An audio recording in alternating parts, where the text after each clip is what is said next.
All right, my lovely writers, we are going to stare very hard at this tiny beech tree sapling because it is an emblem of our writing. And we're also going to listen to the wind because that too is an emblem. And what I've been thinking about is one of the things that you need to train yourself in is the ability to write on a day when you don't feel like writing. The ability to make a video on a day when the wind is blowing and the sound isn't going to be brilliant. It's the same thing with your writing. If you've got something to say, you're tired, you're overworked, you didn't sleep well last night, you've got a whole lot on, you feel totally uninspired, you're going to write anyway. This is coming to you with feeling because I don't feel like writing today. I'm going to write anyway. I probably won't produce anything of much worth. I'm going to write anyway. And you can do it at the most basic level. Just offer yourself 10 minutes. Doesn't matter what you produce. It's first draft. No one will ever see it. And you've done it. You've got that writing muscle. It's the muscle that writes when you've got nothing. And I often think that's the difference between people who end up being writers and people who don't. I.e. people who finish books, people who produce books, people who get better, people who learn their craft. They write on the days they don't feel like it. And the reason I'm pointing at this little beech tree is we've got amazing beech trees here, and they must put out little beech seeds every year. But look, those ones give up. They don't grow. They get choked by the grass. I don't know what happens to them. Eaten by birds. But that one wouldn't be denied. Look, it's just so sweet and so hopeful.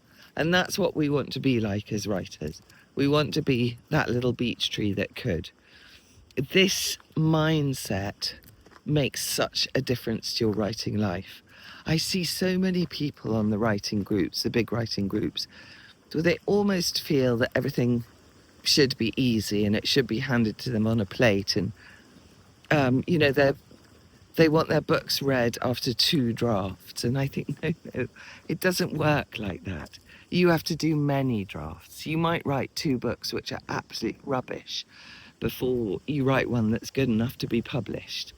It may take you some years to learn your craft, and you're going to show up when you don't feel like it, and you're going to show up when you've got nothing in your head, and you're going to practice and practice and practice.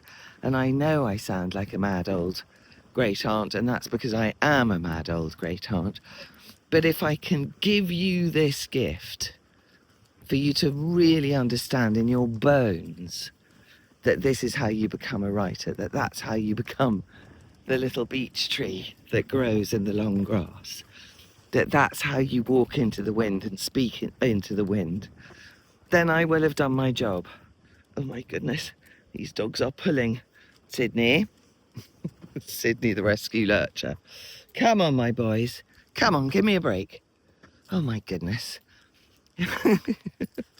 If you can be the one who can lead your dogs and try and construct coherent sentences for a video at the same time, Sydney,